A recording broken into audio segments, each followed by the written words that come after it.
Okay, start करते हैं। नमस्कार, जय हिंद दोस्तों, मैं विकास तंवर एक बार फिर से आप सभी का स्वागत करता हूं एग्जाम टॉक्स में। और आज के इस सेशन में हम करने वाले हैं इंडियन पॉलिटिकल की क्लास फर्स्ट स्टार्ट। अब जो इंडियन पॉलिटिकल की क्लास हम स्टार्ट करेंगे, क्वेश्चन ये आता है कि सर कौन कौन से एग्जाम के लिए देख सकते हैं। तो अगर आप यूपीएससी सिविल सर्विस, किसी स्टेट पीसीएस की, एनडीए की, सीडीएस की, एफकेट की, एसएससी के किसी एग्जाम की या रेलवे के लिए प्रिपेयर कर रहे हैं, तो डेफिनेटली हर एक एग्जाम को ध्यान में रखते हुए ये क्लासेस आपकी कंप्लीट कराई जाएंगी। यहाँ पे आपको इन क्लासेस के अलावा नोट्स भी मिलेंगे। अब नोट्स तो मिलेंगे टेलीग्राम पे, जाके सर्च करना है एग्जाम टॉक्स और नोट्स आप डाउनलोड कर सकते हो। अब बात यह आती है कि सर क्या प्रोसेस रहेगा क्लास का, थोड़ा सा हमें बताएं एक बार, और फिर क्लास को आगे कंटिन्यू करें या स्टार्ट करें। देखो, ये जो क्लासेस है ये आपकी एग्जाम टॉक्स यानी इसी चैनल पे आपकी कंटिन्यू रहेंगी, और एक दिन छोड़ के एक दिन बाद आपको ये क्लास मिलेगी। यानी एक क्लास जो आपके मंडे को आई है, फिर वो ट्यूसडे को नहीं आएगी, नेक्स्ट क्लास आएगी वेडनेसडे को, ताकि आप अपने नोट्स भी प्रिपेयर करें उस एक दिन में और अच्छे तरीके से उस टॉपिक को रिवाइज करें जो आपको कराया गया है। आप इतनी चीज समझ चुके हैं शायद कि इसमें कोई दिक्कत ना हो। दूसरी बात यह है कि सर ये नोट्स जो है ये तो हमें टेलीग्राम पे मिलेंगे, इसके अलावा क्या, तो इसके अलावा जो टॉपिक आपका कंप्लीट कराया जाएगा, जैसे ही टॉपिक कंप्लीट होगा उस टॉपिक से रिलेटेड आपको एमसीक्यू भी जो है पीडीएफ फॉर्मेट में कहां मिलेंगे, टेलीग्राम के ऊपर ही मिलेंगे, एग्जाम टॉक्स के ऊपर, ताकि जो टॉपिक आपने किया है उस टॉपिक से रिलेटेड क्वेश्चंस आपके बन पा रहे हैं या नहीं बन पा रहे। अब यहाँ पे जो चीजें आपको कराई जाएंगी वो बिल्कुल बेसिक से लेके एडवांस लेवल तक कराई जाएंगी। यानी अगर आपको पॉलिटिकल के पी के बारे में भी नहीं पता तो भी आप इस क्लास को देख सकते हैं, और डेफिनेटली मैं इस चीज की गारंटी लेता हूं आपको पॉलिटिकल की सारी क्लासेस समझ आएंगी। अब जो एक दिन का सर आप गैप रख रहे हो उसमें क्या करोगे, तो उस एक दिन के गैप में हम एनसीईआरटी क्लासेस स्टार्ट करेंगे। एनसीईआरटी आपकी क्लास 6 से लेके क्लास 12 तक की आपको इसी चैनल पे देखने को मिलेगी। अब बात करते हैं कि सर चलो ठीक है, ये सारी चीजें आपने बताई, क्वेश्चन किस तरीके के आते हैं एग्जाम में वो तो आप नहीं बता रहे अभी तक, तो डेफिनेटली मैं आपको क्वेश्चन दिखाऊंगा और उसी के बाद इस क्लास को स्टार्ट करूंगा। यहाँ पे आप देख सकते हो भाई कैसे क्वेश्चंस, ये आपके क्वेश्चंस हैं जो अलग अलग एग्जाम्स के अंदर आए हैं, एसएससी के एग्जाम्स में, यूपीएससी सिविल सर्विस के एग्जाम्स में, या फिर आप कह सकते हो बाकी जो एग्जाम्स हैं उनमें। जैसे ये एसएससी सीजीएल 2016 के क्वेश्चंस है, ये 2021 के क्वेश्चंस हैं ऊपर वाले। यहाँ पे अगर आप देखोगे तो एनडीए का एक क्वेश्चन मैंने लगाया है जो कि 2015 के अंदर एनडीए के अंदर पूछा गया है। ठीक है, तो यहाँ पे और भी आपके क्वेश्चन है, जैसे ये आपका सीडीएस का एक क्वेश्चन है। उसके अलावा देखोगे तो ये और क्वेश्चंस हैं, आई थिंक सारे आपको पता लग चुके हैं कि क्वेश्चंस तो हमारे बनेंगे, पर कब बनेंगे, जब हम हमारा सिलेबस कंप्लीट कर लेंगे। तो अब आते हैं सिलेबस की तरफ, आए भाई। और यूपीएससी सिविल सर्विस की बात करें तो ऑन एन एवरेज 12 से 15 क्वेश्चन हमें देखने को मिल सकते हैं, किससे, इंडियन पॉलिटिकल से। अब बात करते हैं इस चीज से रिलेटेड कि सर पहला टॉपिक क्या होगा। देखो, जो पहला हमारा टॉपिक है वो है historical background of the Indian constitution. Sir ये हिस्टोरिकल बैकग्राउंड क्या है, तो हिस्टोरिकल बैकग्राउंड अपन कर रहे हैं इंडियन कॉन्स्टिट्यूशन का, कि जो ये इंडियन कॉन्स्टिट्यूशन है इसके बनने की, स्टार्ट होने की कहानी जो है वो क्या है, किस तरीके से भारत के अंदर कॉन्स्टिट्यूशन आया, किस तरीके से लोगों को ये लगा कि इंडियन कॉन्स्टिट्यूशन हमें लिखना चाहिए। तो उसके ऊपर हम थोड़ा सा आते हैं और उसके बाद हम आगे की क्लास को कंटिन्यू करेंगे। जैसा कि आप सभी को पता है, भारत के अंदर एक कंपनी व्यापार करने के लिए आती है, और उस कंपनी का जो नाम है वो आपका क्या है, ईस्ट इंडिया कंपनी। उस कंपनी का नाम है ईस्ट इंडिया कंपनी।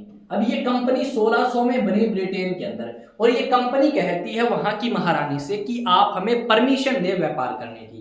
अब महारानी ने परमिशन दे दी व्यापार करने की, और व्यापार करने के लिए जब ये कंपनी आई तो स्टार्टिंग में तो इन्होंने व्यापार ही किया, पर आराम आराम से इन्होंने व्यापार के अलावा चीजों में हाथ फैलाना स्टार्ट कर दिया।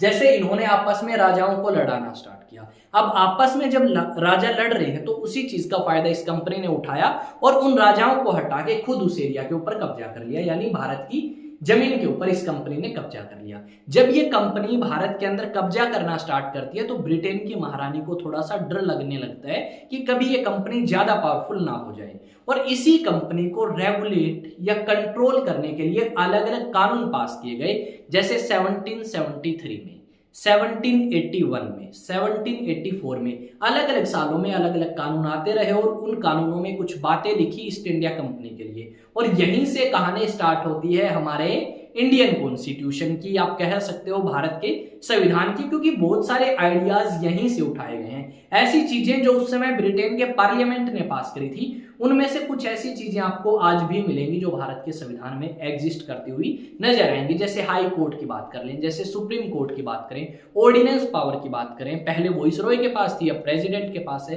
तो ये चीज आपको समझ आ चुकी है। ये जो कंपनी है, ये स्टार्टिंग में तो देखो व्यापार ही कर रही थी, क्योंकि भारत के अंदर मुगल्स बहुत ज्यादा पावरफुल थे। पर आराम आराम से जब मुगल्स कमजोर हुए तो ये कंपनी पावरफुल होती गई। अब ये जो कंपनी है, ये भारत के अंदर 1773 से लेके 1858, जब तक ब्रिटेन की महारानी पावर में नहीं आई, तब तक इन्होंने भारत के अंदर एक तरीके से कह सकते हो व्यापार भी संभाला और शासन भी किया। तो अब इस टाइम पीरियड के बीच में जो कानून पास हुए हैं वो ईस्ट इंडिया कंपनी के लिए हुए हैं। अगर कोई पूछे कि भारत के अंदर किस किस ने रूल किया, देखो इस समय में तो आपका रूल किया ईस्ट इंडिया कंपनी ने। उसके बाद 1858 से लेके 1947 तक भारत के अंदर कौन रहा? ब्रिटिश क्राउन ने रूल किया। यानी आप कह सकते हो ब्रिटेन के राजा या रानी जो भी आपके सिंहासन पे बैठेंगे वो भारत के अंदर रूल करेंगे। अब ये चीज आपको समझ आ चुकी है कि यहाँ पे आपके जो कानून हैं वो अंग्रेजों ने या ब्रिटेन के पार्लियामेंट ने पास किए भारत के लिए। अब वो भी मैं बता चुका हूं, कंपनी को रेगुलेट या कंट्रोल करने के लिए किए थे। अब आते हैं मेन टॉपिक के ऊपर। थोड़ा सा मैंने एक ब्रीफ इंट्रोडक्शन दिया है, आराम आराम से चीजें समझ आएंगी।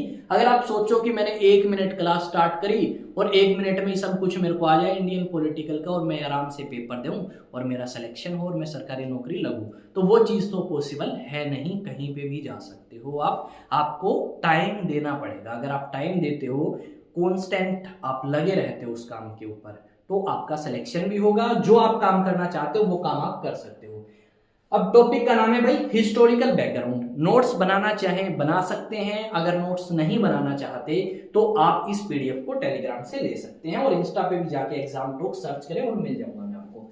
अब हिस्टोरिकल बैकग्राउंड, भाई भारत के संविधान का क्या इतिहास रहा है? तो भारत के संविधान का इतिहास कुछ इस तरीके से रहा है, या फिर आप कह सकते हो कैसे बनने की प्रोसेस स्टार्ट हुई। तो आपका ब्रिटेन का जो पार्लियामेंट है वो कुछ कानून पास करेगा ईस्ट इंडिया कंपनी के लिए, जैसे रेगुलेटिंग एक्ट ऑफ 1773 पास करेगा।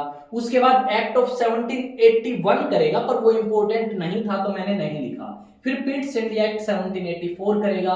फिर चार्टर एक्ट ऑफ 1793 करेगा। यहाँ पे 1793 भी है चार्टर एक्ट, वो पास करेगा। फिर 1813 में, फिर 1833 और 1853 ये जो कानून आए हैं ये ब्रिटेन के पार्लियामेंट ने पास किए कंपनी के लिए, ताकि भारत के अंदर कंपनी अच्छे तरीके से काम करती रहे इन कानूनों के तहत। उसके बाद में क्या हुआ? उसके बाद में देखो कंपनी तो होगी साफ। उसके बाद आपका यहाँ पे डायरेक्ट भारत के लिए कानून पास होंगे और ब्रिटेन के राजा या रानी जो भी गद्दी पे बैठेंगे वो भारत के भी राजा या रानी माने जाएंगे। आज की इस क्लास में हम करने वाले हैं सिर्फ इतने एक्ट, ठीक है? यहां तक आज हम करने वाले हैं, उसके बाद आगे करेंगे आराम आराम से। ऑन एन एवरेज हमारी क्लास 40 मिनट के आसपास की रहेगी। अब बात करते हैं कि सर ये बताओ कि ये चार्टर एक्ट ऑफ 1793 है क्या? देखो बात क्या हुई, ब्रिटेन के अंदर ये कंपनी जाके बोलती है कि हमें पैसे उधार चाहिए। अब ब्रिटेन का जो पार्लियामेंट है उन्होंने कहा कि आपके बंदे जो भारत के अंदर जाते हैं वो तो बहुत पैसा कमा के लेके आते हैं, बहुत लूट के लेके आते हैं भारत को, फिर आपको पैसे की क्यों जरूरत पड़ी? इन्होंने कहा हम कंगाल हो चुके हैं। ब्रिटेन के पार्लियामेंट ने दोबारा क्वेश्चन पूछा कि ईस्ट इंडिया कंपनी कैसे कंगाल होगी, वो तो बहुत ज्यादा अमीर कंपनी है और वो तो भारत के अंदर व्यापार कर रहे हैं, तो शायद उन्हें तो कंगाल नहीं होना चाहिए। तो यहाँ पे ये चीज कही गई कि रेगुलेटिंग एक्ट क्या है? रेगुलेटिंग एक्ट आपका पहला ऐसा कानून है जो ब्रिटेन के पार्लियामेंट के द्वारा पास किया गया ईस्ट इंडिया कंपनी को रेगुलेट करने के लिए या कंट्रोल करने के लिए। क्यों कंट्रोल करने के लिए? क्योंकि ब्रिटेन के पार्लियामेंट के सामने जाके ये बोलते हैं हमें पैसे चाहिए। ब्रिटेन के पार्लियामेंट ने कहा पैसे तो देंगे पर हम आपको कंट्रोल या रेगुलेट करेंगे। इन्होंने कहा डेफिनेटली आप हमें कंट्रोल या रेगुलेट करो पर हमें पैसे चाहिए। ये बात आपकी यहाँ पे हुई और पहली बार हमें ये देखने को मिला कि ब्रिटेन के पार्लियामेंट ने क्या किया भाई? ब्रिटेन के पार्लियामेंट ने एक कानून पास किया जून 1793 में और इस कानून के तहत हमें ये देखने को मिला कि ईस्ट इंडिया कंपनी की जो पावर है वो कहीं ना कहीं कंट्रोल या रेगुलेट करी गई या उनके ऊपर लगाम लगाई गई। ये चीज आप देख सकते हो। तो ये तो देखो मैंने बताया है कि क्या रीजन था या फिर क्या था रेगुलेटिंग एक्ट ऑफ 1793। अब सरल भाषा में बात करते हैं। रेगुलेटिंग एक्ट ऑफ 1793 में ये बात लिखी गई थी कि ब्रिटेन का पार्लियामेंट अब कंपनी को कंट्रोल या रेगुलेट करने के लिए कानून पास कर सकता है। अब बात आती है कि क्या बैकग्राउंड है। देखो, पहली बात तो मैंने ये बताई कि ईस्ट इंडिया कंपनी जो है उसके पास पैसे की या फंड्स की कमी थी। अब उन्होंने पैसे मांगे ब्रिटिश गवर्नमेंट से, तो ब्रिटिश गवर्नमेंट ने कहा कि पैसे तब देंगे जब तुम हमें पावर दोगे अपने आप को कंट्रोल करने की। एक रीजन ये। दूसरा भाई, कंपनी के ऊपर आरोप बहुत ज्यादा लग रहे थे करप्शन के और नेपोटिज्म के, कि कंपनी जो है वो भाईचारा ज्यादा निभाती है, कंपनी में करप्शन ज्यादा है। तो ब्रिटेन के पार्लियामेंट को लगा कि यार ऐसे तो बेइज्जती होगी, और ऐसे जो लोग और हैं ब्रिटेन के अंदर और डिमांड कर रहे हैं भारत के अंदर व्यापार करने की, उनकी डिमांड हमें स्वीकार करनी होगी। क्योंकि जब कंपनी आपकी बनी थी ना, तो कंपनी के पास मोनोपोली थी। स्टार्टिंग में 15 साल की दी, फिर एक्सटेंड करते गए 1615 के बाद में। तो ये चीज थी भाई, करप्शन था। उसके बाद अगर आप देखोगे, बंगाल के अंदर फेमाइन आया, अकाल आया, और अकाल गिरने की वजह से बंगाल में लोग जो है काफी ज्यादा खिलाफ हो गए थे ईस्ट इंडिया कंपनी के। ये सारी चीज ब्रिटेन के अंदर देखी जा रही थी, ब्रिटेन के पार्लियामेंट के द्वारा। ब्रिटेन के पार्लियामेंट ने कहा कोई ना बेटे, सही समय आने दो, उस समय हम आपकी पावर जो है वो छीन लेंगे आपसे। उसके बाद क्या हुआ भाई, जो ड्यूअल गवर्नमेंट सिस्टम आपका रॉबर्ट क्लाइव ने स्टार्ट किया था ना बैटल ऑफ बक्सर के बाद में, वो कहीं ना कहीं अच्छे तरीके से काम नहीं कर पाया। क्यों? क्योंकि देखो, टैक्स जो है वो तो ले रही है ईस्ट इंडिया कंपनी, या फिर आप कह सकते हो रॉबर्ट क्लाइव जैसे अधिकारी, पर वो काम नहीं कर रहे। वो भारत के लोगों की बात नहीं सुन रहे कि भारत के लोग क्या चाहते हैं। अकाल आया कहां पे? बंगाल के अंदर। तो बोले हम तो कुछ नहीं कर सकते। अब राजा को लोग कह रहे हैं कि आप काम करो, आप काम करो। राजा काम कहां से करेगा? पैसे तो सारे किसके पास चले गए? अंग्रेजों के पास चले गए। तो ये जो ड्यूअल सिस्टम था ना, या ड्यूअल फॉर्म ऑफ एडमिनिस्ट्रेशन था, इसकी वजह से भी आपके काफी ज्यादा परेशान जो है वो लोग थे। उसके बाद अगर बात करें भाई, कोई कानून व्यवस्था नहीं थी। कानून व्यवस्था के साथ साथ में अंग्रेजों को हरा भी दिया गया था हैदर अली के द्वारा।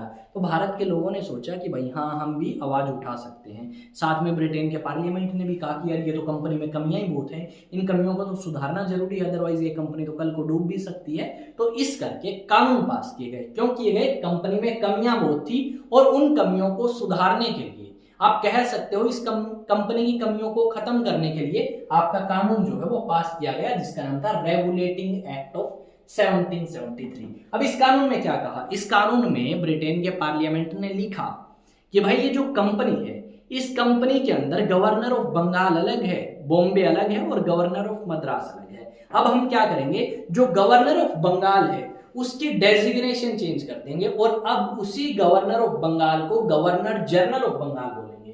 क्या बोलेंगे भाई? गवर्नर ऑफ बंगाल को अब गवर्नर जनरल ऑफ बंगाल बोलेंगे, और उस गवर्नर जनरल ऑफ बंगाल को थोड़ी सी एक्स्ट्रा पावर देंगे। उस गवर्नर जनरल ऑफ बंगाल के साथ हम 4 बंदे और छोड़ेंगे, जो उसकी मदद करेंगे। क्या करने में भाई? जो उसकी मदद करेंगे काम करने में, जो उसकी मदद करेंगे एडमिनिस्ट्रेशन करने में। तो यहां पे ये चीज हमें देखने को मिली कि आपका जो गवर्नर ऑफ बंगाल था, अब उसे गवर्नर जनरल ऑफ बंगाल बोलेंगे। और पहला गवर्नर जनरल ऑफ बंगाल कौन बना भाई?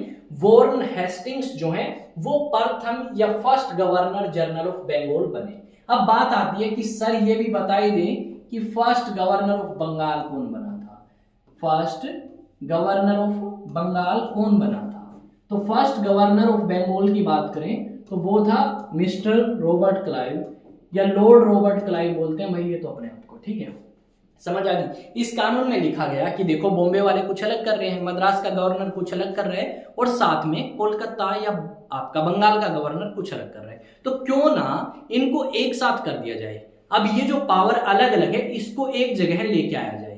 यानी कि जो बंगाल का गवर्नर है उसकी पावर इंक्रीज कर दी, और ये कहा गया कि जो बंगाल का गवर्नर है वो गवर्नर जनरल ऑफ बंगाल है, और जो ये बोलेगा उसके अकॉर्डिंग बॉम्बे के गवर्नर को काम करना होगा और मद्रास के गवर्नर को काम करना होगा। वो कानून नहीं बना सकते अपने एरिया में, वो अपनी मन मर्जी से किसी राजा के साथ समझौता नहीं कर सकते, वो अपनी मन मर्जी के साथ किसी भी राजा से किसी भी तरीके का युद्ध नहीं कर सकते। ये बात आपकी यहाँ पे इसके अंदर कही गई। अगले पॉइंट में आप देख सकते हो यहाँ पे क्या लिखा गया है कि जो बॉम्बे और मद्रास के गवर्नर हैं उनकी पावर जो है वो कम कर दी गई, और इन दोनों को कंट्रोल में ले आए बंगाल के गवर्नर के सामने। यानी अब जो सारी की सारी चीजें हैं भारत के अंदर, बंगाल, बॉम्बे और मद्रास के अंदर, वो तीनों में अगर कोई भी कानून बनता है तो उसको कौन देखेगा? उसको देखेगा बंगाल का गवर्नर जनरल। ये बात यहाँ पे कही गई और ये भी कहा गया कि ये बॉम्बे और मद्रास वाले तो राजाओं के साथ युद्ध भी नहीं कर सकते और शांति समझौता भी नहीं कर सकते। उसके बाद हमें क्या देखने को मिलेगा? उसके बाद हमें ये देखने को मिलेगा कि आपका कोलकाता के अंदर क्या किया गया भाई? कोलकाता के अंदर एक सुप्रीम कोर्ट की स्थापना करी गई। किस चीज की स्थापना करी गई? सुप्रीम कोर्ट की स्थापना करी गई। अब जो दिल्ली के अंदर सुप्रीम कोर्ट है वो अलग है और ये आपकी अलग है। तो कोलकाता के अंदर सुप्रीम कोर्ट की स्थापना करी गई और ये बात आपके 1773 के रेगुलेटिंग एक्ट में लिखी थी। अब ये बात लिखी तो 1773 में थी, पर बना कब? 1774 में आपका सुप्रीम कोर्ट बना कोलकाता में। अब सुप्रीम कोर्ट में तो सर ऐसा भी होता है चीफ जस्टिस ऑफ इंडिया और जजेस, डेफिनेटली। तो यहाँ पे जो चीफ जस्टिस थे सुप्रीम कोर्ट के कोलकाता वाली के, उनका नाम था सर एलिजा एम्पे और उसके अलावा 3 जजेस और थे। कितने और थे भाई? 3 जजेस और थे। 3 अदर जजेस भी थे चीफ जस्टिस के अलावा। इतनी चीज कंफर्म। अब उसके बाद आता है सर काम क्या है? देखो, इस सुप्रीम कोर्ट का काम है अंग्रेजों को सजा देना। भारत के लोगों के लिए नहीं बनाई गई है, ये बनाई गई है सिर्फ और सिर्फ ब्रिटिशर्स के लिए, सिर्फ और सिर्फ अंग्रेजों के लिए। इतनी बात समझ आई भाई? इसमें पहला पॉइंट ये है कि गवर्नर ऑफ बंगाल को अब गवर्नर जनरल ऑफ बंगाल बोलोगे, यानी उसकी पावर इंक्रीज कर दी। और बॉम्बे और मद्रास के गवर्नर जो है वो बिना इसकी परमिशन के ना तो युद्ध कर सकते, ना शांति समझौता कर सकते हैं। उसके बाद लिखा गया है कि जो सुप्रीम कोर्ट है उसकी स्थापना करी गई और ये जो सुप्रीम कोर्ट है इसकी स्थापना 1774 में कोलकाता में करी गई और इसके पहले मुख्य न्यायाधीश एलिजा एम्पे थे। अब बात आती है कि सर आपने ऊपर और भी बातें लिखी हैं कि जो कंपनी के डायरेक्टर्स हैं वो इलेक्ट होते थे कितने टाइम के लिए? 5 साल के लिए। और एक बार कोई बंदा आपका डायरेक्टर बन गया तो वो दोबारा नहीं बन सकता था रिटायर होने के बाद। इस तरीके की बातें भी यहाँ पे लिखी गई हैं। चलो, इतनी बात इन्होंने लिखी। और भी लिखा होगा सर कुछ डेफिनेटली। तो ये लिखा कि ये जो प्राइवेट ट्रेड भारत के अंदर करते हैं, ये जो कंपनी के कर्मचारी भारत के अंदर आते थे ना, ये क्या करते थे? काम करना स्टार्ट कर देते थे भारत के अंदर। किस तरीके से? जैसे मसाले यहाँ से परचेज कर लिए, ब्रिटेन में जाके बेच दिए। अब कंपनी का कोई सामान खरीद नहीं रहा तो कंपनी को नुकसान ज्यादा। तो यहाँ पे ये कहा गया कि प्राइवेट ट्रेड नहीं करेंगे कंपनी के कर्मचारी, प्राइवेट ट्रेड नहीं करेंगे और कंपनी के वफादार रहेंगे। वो बात 1773 के कानून में ही लिखी गई थी। पर कुछ कमियां थी इस कानून के अंदर। अब उन्हीं कमियों की वजह से एक कानून और आया 1781 में, एक्ट ऑफ 1781। अब उस कानून में इतनी ज्यादा इंपॉर्टेंट चीजें हैं नहीं जितनी 1784 में थी, तो हम डायरेक्ट 1784 पे जंप करेंगे क्योंकि क्वेश्चंस वहीं से पूछे जाते हैं। लक्ष्मीकांत उठाओगे ना तो लक्ष्मीकांत में तो आपका क्या है, 1793 भी नहीं दिया गया, 1813 भी नहीं दिया गया, पर हम उनको करेंगे क्योंकि हमने अलग अलग सोर्सेज उठाए हैं और इसी करके आप ये क्लास देख रहे हो ताकि बुक्स से ज्यादा आपको यहाँ पे सीखने को मिले और समझने को मिले। तो कंपनी में रेगुलेटिंग एक्ट में क्या कमियां थी? तो कमी ये थी भाई, जो गवर्नर जनरल है उसके पास कोई वीटो पावर नहीं है, यानी आपके जो 4 बंदे थे ना गवर्नर जनरल के पास जो उसको सलाह देते थे, वो 4 अगर ये बोल दे, 4 में से 3 कि भाई देखो हम तो ऐसा नहीं करने वाले, तो उन तीनों की चलेगी। गवर्नर जनरल माथा पीट ले तो भी कुछ नहीं कर सकता। दूसरी बात क्या है, जो यहाँ पे कंपनी की समस्याएं और भारत के लोगों की समस्याएं थी उनका कोई अभी तक सही से समाधान हो भी नहीं पाया और ना ही करप्शन रुक पाया जो रोकना चाह रहे थे, और ना ही सुप्रीम कोर्ट जो बनाई गई थी उसकी पावर डिफाइन थी कि भाई सुप्रीम कोर्ट की पावर क्या है, थोड़ा अच्छे तरीके से बताओ। उन्होंने अच्छे तरीके से मेंशन नहीं करी थी। भाई ये चीज ध्यान रखना, नोट्स आपको टेलीग्राम पे मिलेंगे, एग्जाम टॉक्स नाम से जाके सर्च करें बिना स्पेस दिए और डाउनलोड कर लें नोट्स। अब आता है नेक्स्ट एक्ट आया भाई पिट्स इंडिया एक्ट ऑफ 1784। अब इसका नाम पिट्स क्यों रखा? क्योंकि देखो जिस समय ये कानून पास किया गया ना, उस समय ब्रिटेन के प्रधानमंत्री थे सर विलियम पिट। अब उनके टाइम में पास हुआ तो इसको नाम दे दिया भाई पिट्स इंडिया एक्ट ऑफ 1784, क्योंकि 1784 में ये आपका कानून पास किया था। अब इस कानून के अंदर क्या क्या बातें लिखी भाई? इस कानून में जो कमियां रह चुकी थी 1773 के कानून में, उन कमियों को सुधारने की कोशिश करी गई। कंपनी के एडमिनिस्ट्रेशन को थोड़ा और स्मूथ करने की कोशिश करी गई, चीजों को बेहतर बनाने की कोशिश करी गई और इसी करके ये कानून पास किया गया। तो यहाँ पे जो पिट्स इंडिया एक्ट ऑफ 1784 है, इसमें देखो क्या किया गया। इसमें हमें ये देखने को मिलेगा कि जो बोर्ड ऑफ कंट्रोल है उसको तो अलग काम दे दिया और कोर्ट ऑफ डायरेक्टर्स को अलग काम दे दिया। बोर्ड ऑफ कंट्रोल को अलग और कोर्ट ऑफ डायरेक्टर्स को अलग। यहां पे अगर आप बात करें तो बोर्ड ऑफ कंट्रोल क्या देखेगा, बोर्ड ऑफ कंट्रोल भारत के अंदर सिविल मैटर्स देखेगा और मिलिट्री अफेयर्स देखेगा, जबकि आपका दूसरा कौन सा है, कोर्ट ऑफ डायरेक्टर्स। अब ये जो कोर्ट ऑफ डायरेक्टर्स है ये क्या देखेगा, ये कोर्ट ऑफ डायरेक्टर्स आपके भारत के अंदर कॉमर्शियल फंक्शंस देखेगा। क्या देखेगा भाई, कॉमर्शियल फंक्शंस देखेगा, यानी व्यापार से रिलेटेड जो मुद्दे हैं वो तो आपके कोर्ट ऑफ डायरेक्टर्स के द्वारा देखे जाएंगे और बोर्ड ऑफ कंट्रोल आपका देखेगा सिविल एंड मिलिट्री अफेयर्स। अब देखो भारत के अंदर कंपनी आ चुकी है, कंपनी ने बंगाल के अंदर हरा दिया किसे भाई, सिराजुद्दौला को। फिर ये आपका बक्सर के प्लासी के युद्ध में जाएंगे, प्लासी के युद्ध में बंगाल के साथ कर लिया। फिर आया बक्सर का युद्ध 1764। अब बक्सर के युद्ध में ये शाह आलम सेकंड जो मुगल एम्परर है, उसके अलावा सुजाउद्दौला अवध के नवाब और मीर कासिम बंगाल के नवाब, इन तीनों को हराएंगे और उसके बाद ये बंगाल के अंदर दीवानी राइट्स ले लेंगे 1765 में ट्रीटी ऑफ इलाहाबाद के तहत। यानी इन्होंने भारत के अंदर जमीन को भी कब्जाना स्टार्ट कर दिया, भारत के राजाओं के मामलों में दखल अंदाज करना स्टार्ट कर दिया और साथ में व्यापार भी कर रहे हैं। अब ब्रिटेन के पार्लियामेंट ने कहा यार तुम दो काम कर रहे हो, तुम व्यापार भी कर रहे हो और तुम यहाँ पे अपने पॉलिटिकल सिस्टम भी फैला रहे हो या पॉलिटिकल एडमिनिस्ट्रेशन भी देख रहे हो, तो तुम्हारे लिए दोनों काम करना मुश्किल है।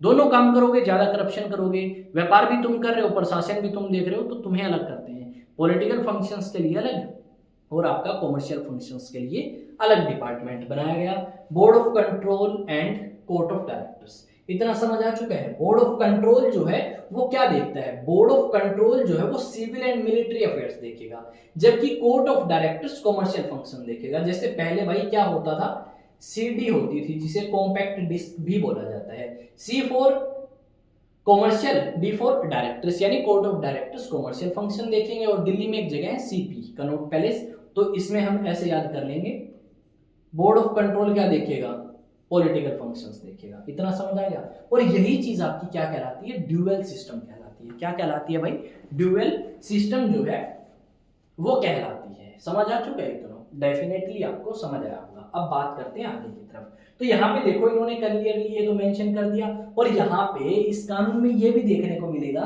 कि क्या भाई, capital, British possession in India की कैपिटल क्या बनाई भाई, कोलकाता को कैपिटल बना दिया। यानी जितना भी अब तक भारत के अंदर अंग्रेजों ने कब्जा किया था एरिया के ऊपर, उसकी राजधानी क्या बनाई, उसकी राजधानी उन्होंने बना दी कोलकाता। ठीक है, कोलकाता हम समझ चुके हैं किसकी बात कर रहे हैं, जो आज किसमें वेस्ट बंगाल की राजधानी है उसकी बात कर रहे हैं। यहाँ पे ये कहा गया कि भारत के अंदर जितना भी एरिया कब्जा लिया ना कंपनी ने, वो कंपनी का है ही नहीं, बेसिकली वो ब्रिटेन का है, ब्रिटेन के लोगों का है। कहने को तो ये भी कह सकते थे ब्रिटेन की महारानी का है, पर ऐसा बोले तो लोग कहीं ना कहीं इनको जूत भी मार सकते थे। तो इन्होंने क्या कहा, इन्होंने कहा कि देखो ना तो हमारा एरिया कंपनी का ना और किसी का, बल्कि ये तो ब्रिटेन के लोगों और ब्रिटेन की महारानी का है। इस तरीके की बात जो है वो यहाँ पे करी गई। तो इस कानून में, पिट्स इंडिया एक्ट ऑफ 1784 में दो चीज जरूरी है। एक तो ड्यूअल सिस्टम, देखो एक कोर्ट ऑफ डायरेक्टर है, दूसरा बोर्ड ऑफ कंट्रोल है, ड्यूअल सिस्टम तो हो चुका है। यही कहाँ से आ गया भाई ये, ठीक है।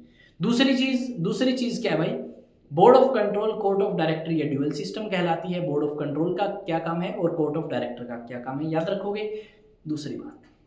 दूसरी बात ये कि पहली बार जितनी भी संपत्ति थी ना भारत के अंदर, उसको क्या कहा गया, ब्रिटिश पोजीशन इन इंडिया। और तीसरी बात, कोलकाता को ब्रिटिश पोजीशन इन इंडिया की राजधानी बना दिया गया। आई थिंक चीजें आपको समझ आ चुकी हैं। और यहाँ पे जो पीडीएफ है ये शायद मैंने आज दूसरी उठा ली, पर कोई बात नहीं, सेम ही थी ये भी। इसका साइज थोड़ा सा छोटा था, वो जूम करके हमने बड़ा कर दिया।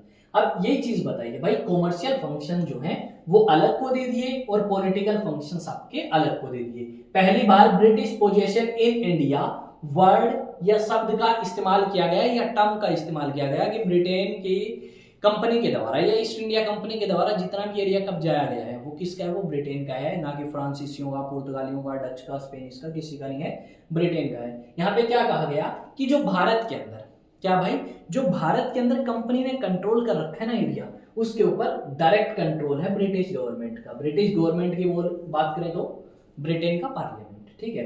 अब बात करते हैं कि जो कमियां रही थी उन कमियों को सुधारने की कोशिश करी गई, और उसके अलावा तो हम क्या ही बता सकते हैं, यही चीज यहाँ पे इसमें मेंशन करी गई। कमियां क्या थी भाई? कमियां ये थी कि जो कंपनी की पावर है और जो गवर्नमेंट की आप कह सकते हो पावर्स जो हैं, उनकी बाउंड्रीज बता नहीं पाए कि क्या गवर्नमेंट करेगी ब्रिटेन की या पार्लियामेंट, और क्या आपका कंपनी करेगी। साथ में अगर आप देखोगे तो यहाँ पे जो गवर्नर जनरल ऑफ बंगाल है ना, वो दो के लिए काम कर रहे हैं। दो के लिए क्या? एक तो कंपनी के लिए, और दूसरा किसके लिए काम कर रहा है? ब्रिटिश क्राउन के लिए। तो यहाँ पे थोड़ा सा इसको काम करने में भी परेशानी होगी। ये चीज आप अगर ना भी देखें तो भी आपका काम चल सकता है, पर रीजन बताना इसलिए जरूरी है ताकि चीजें लंबे समय तक याद रहें। इस करके रीजन बता रहे हैं कि इसमें कुछ कमियां भी थी, और उन्हीं कमियों को सुधारने के लिए आगे के कानून आते रहेंगे। ठीक है, जैसे हम हमेशा अपने आप को सुधारने के लिए दोबारा चीजों को करते हैं, और हम बोलते हैं practice makes a man perfect, तो वही चीज यहाँ पे है। बारी बारी कानून आते गए तो भाई सुधार भी आता गया। ये चीज लिखी गई है। क्या लिखा गया है? कोई क्लियर बाउंड्री मेंशन नहीं थी कि बोर्ड ऑफ कंट्रोल का क्या काम है, कोर्ट ऑफ डायरेक्टर्स का क्या काम है। भाई कोई इन्होंने पर्टिकुलरली बताया नहीं कि बोर्ड ऑफ कंट्रोल सिर्फ यही कर सकता है, कोर्ट ऑफ डायरेक्टर्स यही कर सकता है। ये चीज हमें देखने को मिली यहाँ पे।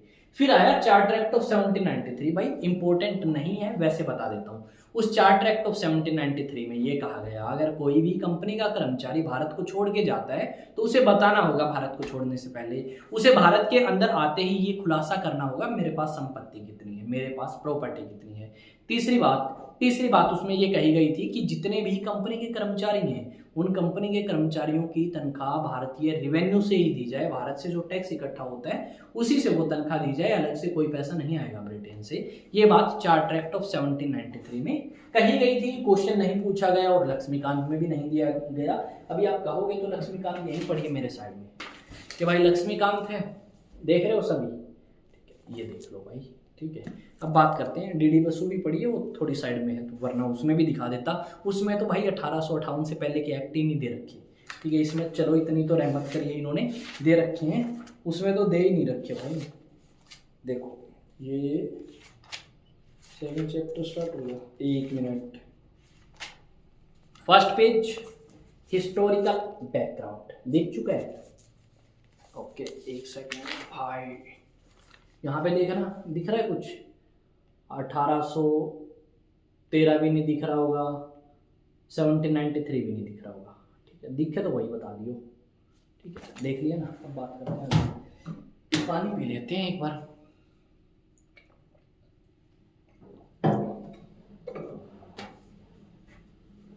चार्टर एक्ट ऑफ 1813 पे आ चुके हैं भाई। चार्टर एक्ट ऑफ 1813 से क्वेश्चन आए हैं, एनडीए में भी आए हैं, एसएससी में भी आए हैं, सिविल सर्विस में भी आए हैं, तो हमारे लिए इंपॉर्टेंट है तो मैं लेके आया हूँ ये। तो देखते हैं क्या लिखा रहा हूँ। चार्टर एक्ट ऑफ 1813 में क्या कहा गया कि जब कंपनी की मोनोपोली है ना वो खत्म करनी पड़ी। ने क्यों खत्म करनी पड़ी? देखो, जब कंपनी स्टार्टिंग में बनी थी ना तो कंपनी को 15 सालों के लिए मोनोपोली दी थी। यानी ये कहा था कि ब्रिटेन से ईस्ट इंडिया कंपनी के अलावा और कोई कंपनी नहीं जाएगी ब्रिटेन के ईस्ट साइड में व्यापार करने के लिए, और भारत ब्रिटेन के ईस्ट साइड में ही पड़ता है। ठीक है, इतनी बात कंफर्म। अब ये बात उन्होंने तो बोल दी कि चलो ठीक है, ब्रिटेन से और कोई कंपनी नहीं जाएगी। फिर ये मोनोपोली आपकी एक्सटेंड करते रहे, कभी 20 साल कभी 50 साल, इस तरीके से चीजें चलती रही। अब यहाँ पे क्या होगा, 1813 में आपका नेपोलियन देखो आ चुका है फ्रांस में। नेपोलियन जब आपका फ्रांस में आया तो उन्होंने ये कहा कि जितनी भी मेरे अंडर टेरिटरी है, जितना भी मेरे अंदर अंडर एरिया है, उस एरिया में ब्रिटेन से कोई सामान नहीं आएगा। ब्रिटेन का कोई बंदा बिना टैक्स पे किए यहाँ पे सामान नहीं बेच सकता। अब जो ब्रिटेन के अंदर और कंपनियां थी वो परेशान हो चुकी हैं, वो कह रही हैं यार वेट हम भी कर रहे हैं, हमें भी सामान बेचना है, कहाँ बेचें, कहाँ से हम पैसा कमाएं। तो ब्रिटेन के राजा के पास गए। ठीक है, ब्रिटेन के राजा से कहा यार क्या कर रखा है तुमने, ईस्ट इंडिया कंपनी को मोनोपोली दे रखी है और हम व्यापार नहीं कर पा रहे, तो कोई तो सॉल्यूशन निकालो। अब यहाँ पे हुआ क्या, ब्रिटेन के राजा ने कहा चलो ठीक है हम सॉल्यूशन निकालते हैं। फ्रांस के अंदर अगर नेपोलियन आ चुका है, वो आपको व्यापार नहीं करने देता, तो हम ईस्ट इंडिया कंपनी की मोनोपोली खत्म कर देंगे। वैसे भी उन्होंने 200 साल से ज्यादा टाइम तक व्यापार कर लिया। ठीक है, तो यहाँ पे क्या हुआ, नेपोलियन की वजह से हमें क्या देखने को मिला कि ब्रिटेन के अंदर बहुत सारे व्यापारी परेशान हुए। अब बहुत सारे व्यापारी परेशान हुए तो उन्होंने क्या कहा ब्रिटेन के राजा से कि हमें तो व्यापार में हिस्सा चाहिए। किस एरिया के? एशिया में हम व्यापार करने जाएंगे, तो कंपनी की मोनोपोली को खत्म किया जाए। तो ब्रिटेन के पार्लियामेंट ने कहा कि मोनोपोली तो खत्म कर देंगे कंपनी की, टेंशन ना लो, पर किस चीज में? इस चीज में नहीं करेंगे। एक तो चाइना, देखो ईस्ट इंडिया कंपनी की मोनोपोली खत्म हो चुकी है, पर दो तीन चीजों में नहीं होगी। किसमें नहीं होगी वो मैं आपको बता देता हूँ। एक तो आपकी चाय में ईस्ट इंडिया कंपनी व्यापार करेगी ब्रिटेन के ईस्ट साइड में आके, दूसरा अफीम में, तीसरा चाइना।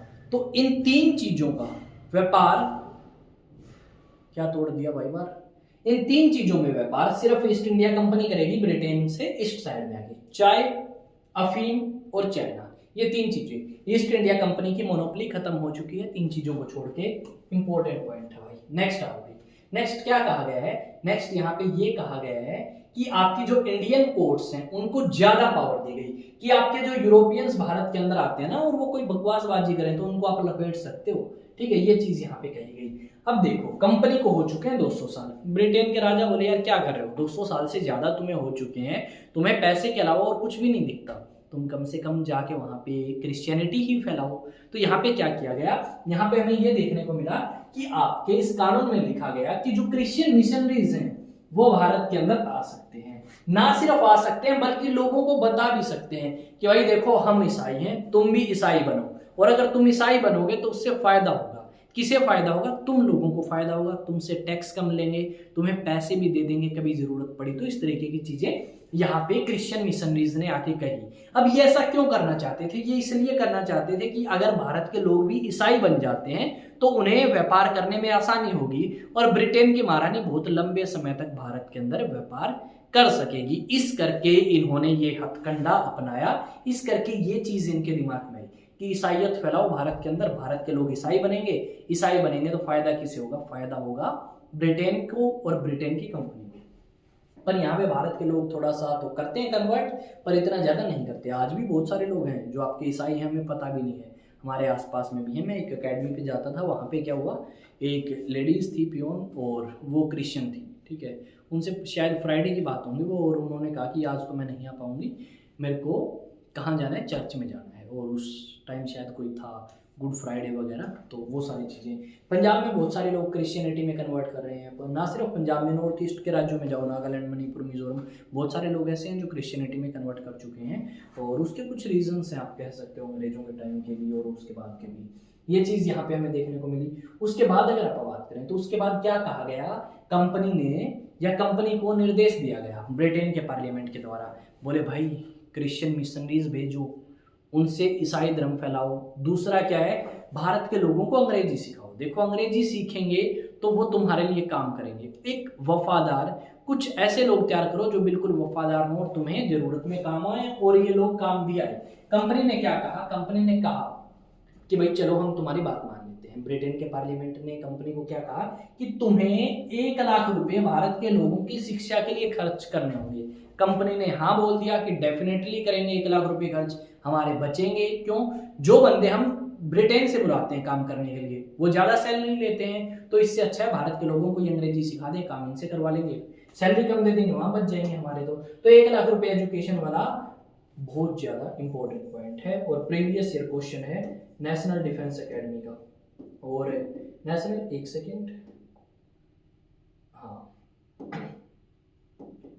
प्रीवियस ईयर क्वेश्चन है किसका, नेशनल डिफेंस एकेडमी का, और कब का है भाई, ये है 2021 का, ठीक है, 2021 का नेशनल डिफेंस एकेडमी का प्रीवियस ईयर क्वेश्चन। आगे की तरफ आते हैं, फिर आता है भाई चार्टर एक्ट ऑफ 1833। देखो चार्टर एक्ट आपके टोटल 4 है, 1793, 1813, 1833, 1853। अभी हम 1833 वाले पे पहुंच चुके हैं। 1833 का जो चार्टर एक्ट आया उसके फीचर्स की बात कर लेते हैं भाई।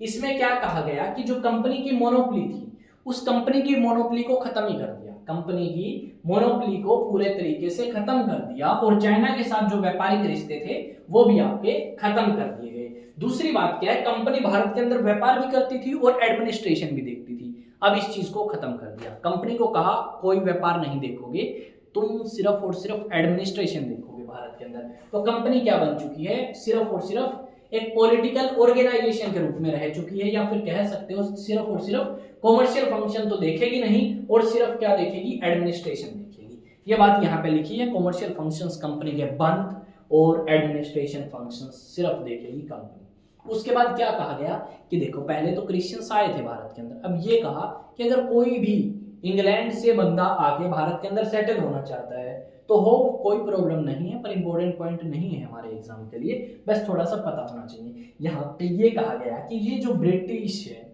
या आप कह सकते हो भारत को एक कॉलोनी बना दिया। किसका कॉलोनी बना दिया? ब्रिटेन का। और यहाँ पे इस चीज को लीगलाइज कर दिया, इस कानून में लिख दिया कि भारत जो है वो ब्रिटेन की एक कॉलोनी है। ठीक है, इस कानून में या चार्टर एक्ट ऑफ 1833 में ये बात लिखी गई। अब बात करते हैं नेक्स्ट की। नेक्स्ट में ये कहा गया कि भारत के अंदर जितनी भी कंपनी के पास संपत्ति है, भारत के अंदर जितनी भी कंपनी के पास संपत्ति है वो सारी किसकी है? वो सारी ब्रिटेन के राजा या रानी की है। ये बात यहाँ पे लिख दी। 1813 में भी ऐसी कुछ बात आई, 1784 में भी ऐसी बात आई कि ब्रिटिश पोजेशन इन इंडिया, 1833 में बोल ही दिया भाई। अब आगे कुछ एक इंपॉर्टेंट पॉइंट है, उन इंपॉर्टेंट पॉइंट्स की तरफ आते हैं भाई। इंपॉर्टेंट पॉइंट क्या है? भारत ब्रिटेन की कॉलोनी बन चुका है। ठीक है, दूसरी बात क्या है? जो गवर्नर जनरल ऑफ बंगाल था, जो गवर्नर जनरल ऑफ बंगाल था, अब उसको कहा जाएगा गवर्नर जनरल ऑफ इंडिया। अब क्वेश्चन ये पूछ ले कि governor general of India first कौन बना, तो वो था लॉर्ड विलियम बेंटिक। और इसी लॉर्ड विलियम बेंटिक ने सती सिस्टम को भारत के अंदर खत्म कर दिया था। क्या कर दिया था भाई? खत्म कर दिया था सती सिस्टम को।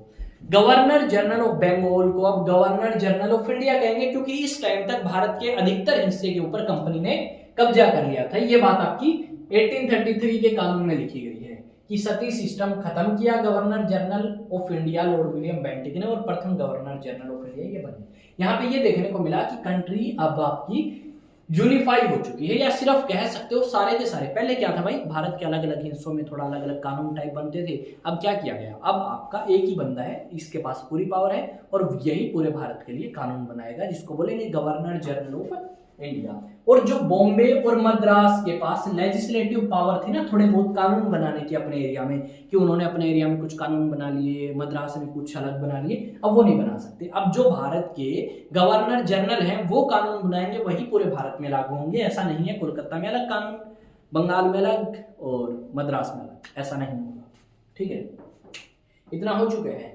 यहाँ पे और क्या लिखा गया है भाई? हाँ, यही बात लिखी गई है, और बाकी चीजें हैं आपकी ये इंपॉर्टेंट नहीं है, ये आपके पॉइंट वैसे मैंने लिख दिए हैं। ठीक है, इतने ज्यादा इंपॉर्टेंट नहीं है, तो इन पॉइंट्स के ऊपर हम इतनी ज्यादा तवज्जो नहीं देंगे, यानी ध्यान नहीं देंगे।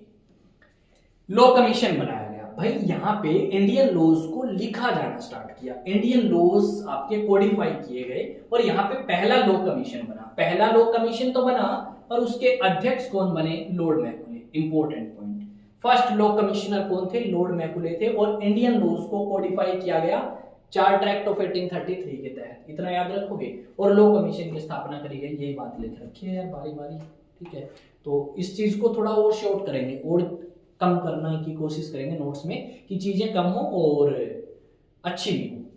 नेक्स्ट आपका क्या लिखा गया है? यहाँ पे लिखा गया है भाई, बात ये आई कि यार भारत के लोगों को तुम तो बिल्कुल ही छोटी नौकरी दे रहे हो, पियोन टाइप की, ग्रुप डी टाइप की, या क्लर्क टाइप की, अच्छी नौकरी कब दोगे? तो यहाँ पे भारत के लोगों ने डिमांड उठाई ना, तो उसकी वजह से ये सोचा गया कि भारत के लोगों को इंडियन सिविल सर्विसेज में भी मौका देना चाहिए। पर कुछ लोग ऐसे थे जो नहीं माने, और ना मानने की वजह से वहां पे तो इनको मौका नहीं मिल पाया। पर यहाँ पे ये जरूर हो पाया कि मेरिट के बेसिस पे हम आपको नौकरी देंगे। हम आपको नौकरी किस बेसिस पे देंगे? मेरिट के बेस पे देंगे, ना कि आपके बर्थ के आधार पे, आपके कलर के आधार पे, आपके धर्म के आधार पे, आपके नस्ल के आधार पे। यानी यहाँ पे इक्वालिटी की बात करी गई है भाई। अगर आप बात करें आर्टिकल 15 की, आर्टिकल 15 में क्या कहा गया है?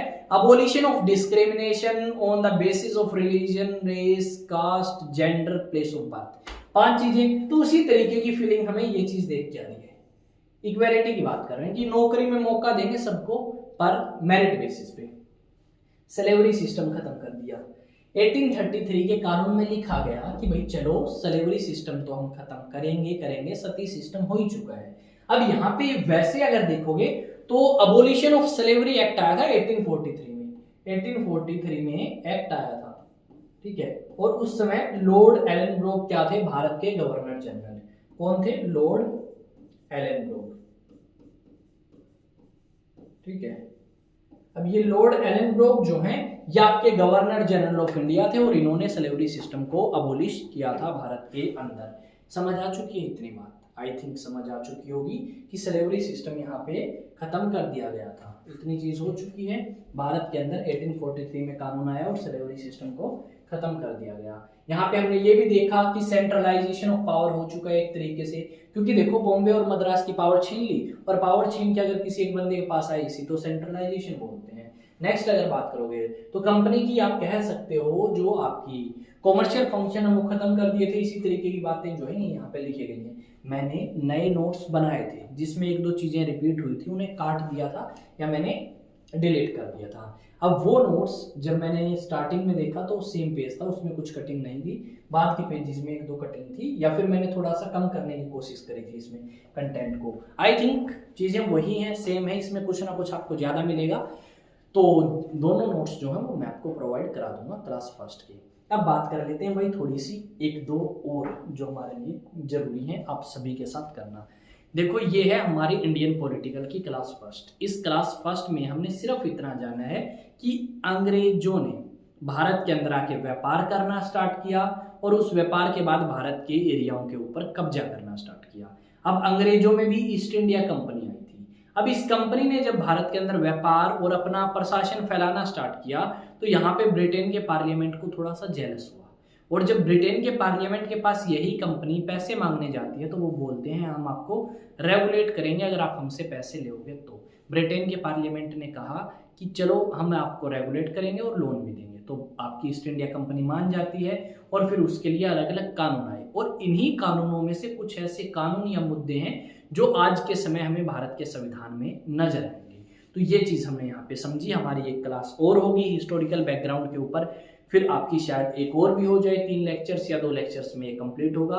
अति या आप कह सकते हो बहुत ज्यादा बोरिंग चैप्टर है ये इंडियन पॉलिटिकल का, उसके बाद अच्छे आएंगे।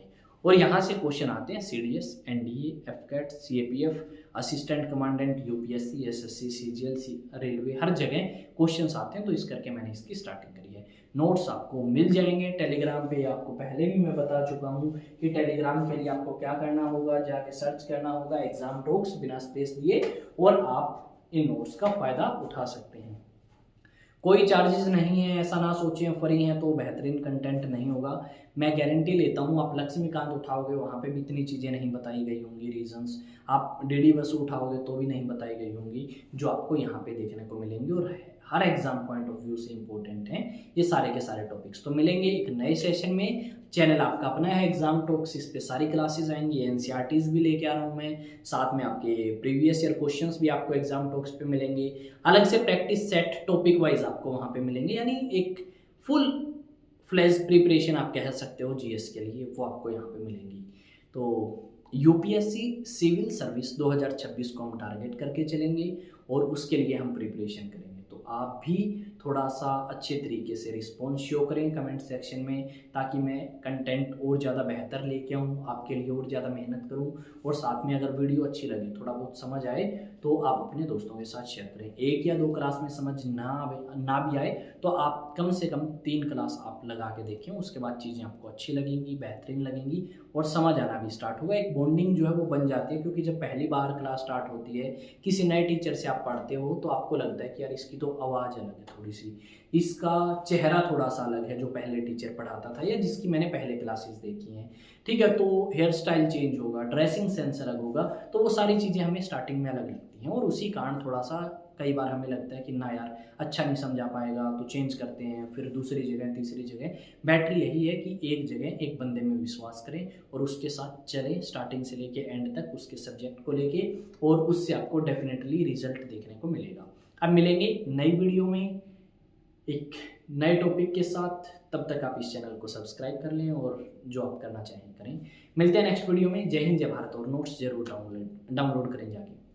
जय हिंद जय भारत।